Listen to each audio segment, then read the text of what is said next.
Iran की strategy है कि इस लड़ाई को, इस जंग को लंबा खींचा जाए, उस वक्त तक कम से कम जब तक ट्रंप जो है मिड टर्म पोल के मुहाने पर पहुंच जाए। और उधर इजराइल में भी इलेक्शन बहुत करीब है और इससे उन दोनों देशों को अपने यहाँ जवाब देते नहीं बनेगा।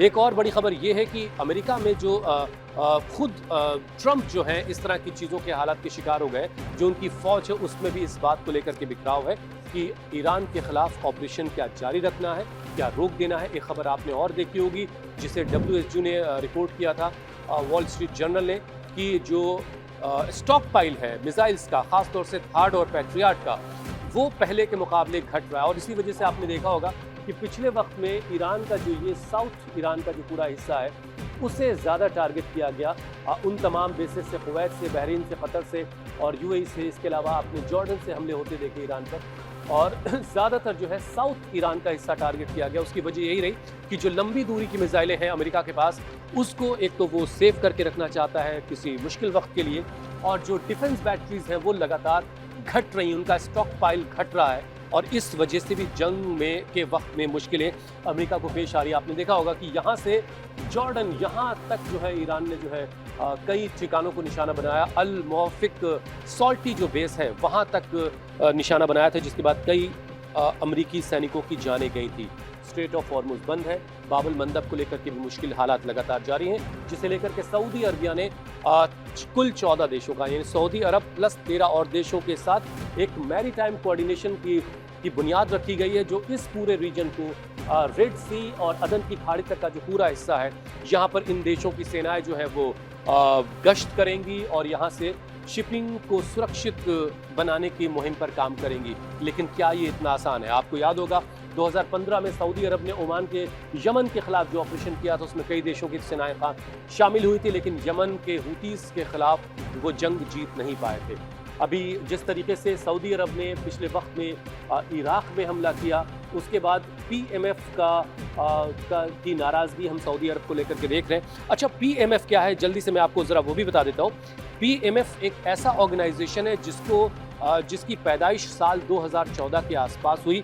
आपको याद होगा 2014 में इराकी सेना जब पीछे हटी और आइसिस ने मौसुल तक पर कब्जा कर लिया था, उस वक्त इराक के जो मजहबी रहनुमा हैं, वहाँ के आयतुल्लाह हैं सैयद अली सिस्तानी, उन्होंने एक फतवा जारी किया वहाँ के नौजवानों के लिए, वहाँ के छात्रों के लिए, कि आइसिस का एक आतंकी संगठन, जो आइसिस जिसने मौसुल पर कब्जा कर लिया था और इराक के एक बड़े हिस्से को वो कंट्रोल कर रहे थे, उसके उस फतवे के बाद वहाँ के छात्र संगठनों ने मोर्चा संभाला और एक PMF नाम का संगठन वजूद में आया, जिसका नाम है पॉपुलर मोबिलाइजेशन फोर्स।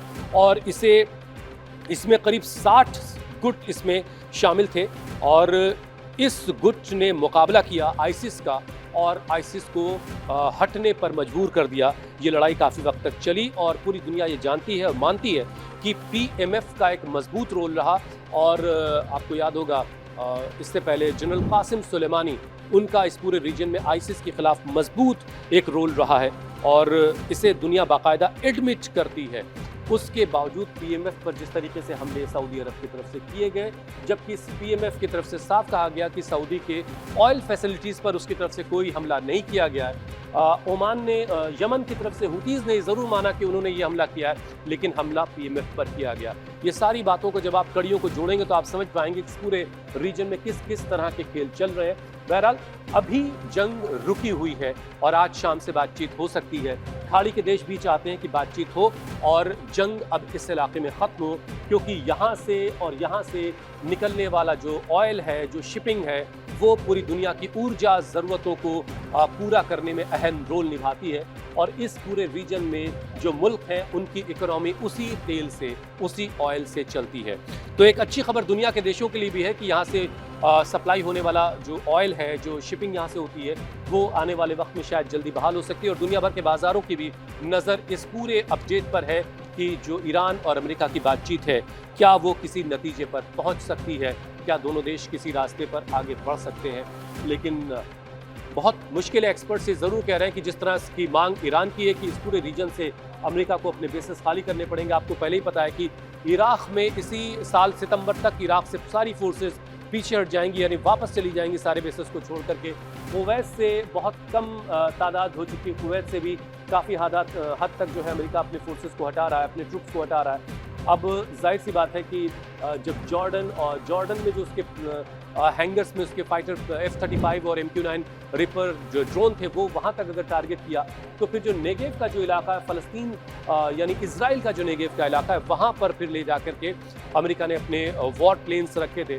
तो इस सिचुएशन में पूरा इलाका है, जाहिर है अमेरिका किसी निर्णायक जीत की तरफ नहीं बढ़ रहा है। तो ईरान ने एक तरीके से कहा यह जा रहा है कि ईरान की जंग अमेरिका के गले की फांस बन चुकी है।